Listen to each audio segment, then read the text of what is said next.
nationale.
Congolais, mes très chers compatriotes, comme je vous l'ai promis le 23 octobre dernier, me voici devant vous pour vous rendre compte du résultat des consultations que j'ai engagées depuis le 2 novembre dernier, ainsi que des décisions qui en découlent. Près de 3 semaines durant, avec les représentants des différentes forces politiques et sociales du pays, j'ai eu le privilège d'aborder les sujets les plus préoccupants pour l'avenir de notre pays. J'ai recueilli des mémorandums, cahiers de charges, notes, projets et autres courriers, aussi bien individuels que collectifs. J'ai été impressionné par la clarté des analyses et recommandations de mes différents interlocuteurs.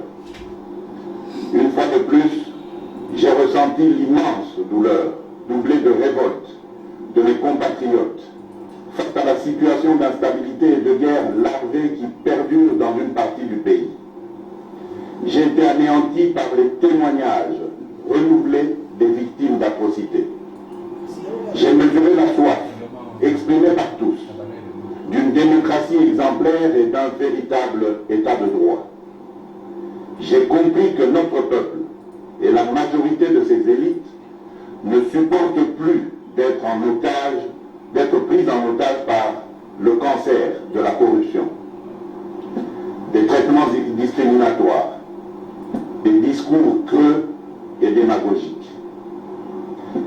J'ai ressenti la lassitude de nombre d'entre vous, toujours plus impatients de voir des résultats concrets sur le front socio-économique changer leur quotidien et celui de leurs enfants. J'ai pris bonne note des attentes précises de chaque catégorie consultée, ainsi que celles spécifiques aux différentes provinces. J'ai aussi été marqué par votre reconnaissance des efforts consentis pour trouver des solutions aux multiples problèmes auxquels notre pays fait face. J'en suis d'ailleurs regaillardi. À tous ceux que j'ai eu l'honneur de rencontrer, j'adresse mes remerciements les plus patriotiques. Je remercie également chacun d'entre vous qui n'avait pas pu participer directement à ces consultations, mais qui avait manifesté un grand enthousiasme pour cet exercice démocratique. Je suis très fier de constater que les uns et les autres partagent largement avec moi les mêmes aspirations pour notre pays. Tous veulent voir émerger un Congo nouveau, entamant résolument sa marche vers le progrès. Mes chers compatriotes, responsabilité qui est la mienne est de rassembler tous les Congolais et de les faire progresser. Le devoir constitutionnel qui m'incombe est celui d'être le garant de la nation et d'assurer le bon fonctionnement des institutions de la République. Nous traversons dans cette période un tournant décisif de notre construction démocratique. Ce moment nous confère un devoir collectif, celui du sursaut, un vrai sursaut démocratique que nous devons porter partout sur notre territoire pour anéantir les desseins des cyniques, pour réveiller les somnambules et pour barrer le passage à celles et ceux qui portent la haine et la honte dans notre pays. Je veux le faire avec vous, autour des principes, des valeurs et d'actions. Action pour le redressement moral de notre nation, pour sa réhabilitation sécuritaire, économique et sociale. Pour atteindre chaque Congolais dans son vécu quotidien et que, in fine, personne ne soit laissé pour compte. Mes chers compatriotes, je vous ai consulté, vous m'avez parlé. De tout ce qui m'a été rapporté individuellement ou collectivement, il se dégage une large convergence de vues au niveau national sur les questions essentielles. Vous m'avez parlé de la paix et de la sécurité. J'ai retenu comme proposition établir une administration appropriée dans les zones en proie à l'instabilité et au conflit, le cas de Béni et de Butembo notamment, impliquer davantage les communautés des zones affectées dans les processus de pacification, proscrire strictement l'incorporation des rebelles au sein de l'armée régulière, appliquer rigoureusement les dispositions pénales contre le viol, lancer dans les meilleurs délais la campagne Tolérance zéro contre les violences basées sur le genre, consacrer plus de ressources à la prise en charge des victimes d'atrocités, exercer notre devoir de mémoire par des symboles, actes et initiatives pérennes afin que de telles calamités ne se reproduisent plus, recourir aux instruments de crise transitionnelle pour bâtir le chemin de la réconciliation et de la paix, obtenir de la communauté internationale et des Nations Unies en particulier le soutien à l'initiative visant l'établissement d'un tribunal pénal international et de chambres spécialisées mixtes en République démocratique du Congo. Poursuivre la réforme de l'armée, de la police et des services spécialisés, obtenir la levée de l'embargo contre la République démocratique du Congo en matière d'achat d'armes et autres équipements militaires, revoir des lois qui tendent à protéger tous ceux qui ont commis des crimes graves, se rapportant aux droits de l'homme et aux crimes économiques. Fusionner le programme de DDR et de STAREC pour la réinsertion des démobilisés vers des activités économiques et d'intérêt public, loin du métier des armes. Réorganiser les marchés locaux des minerais afin de réduire le lien entre conflits armés et exploitation minière.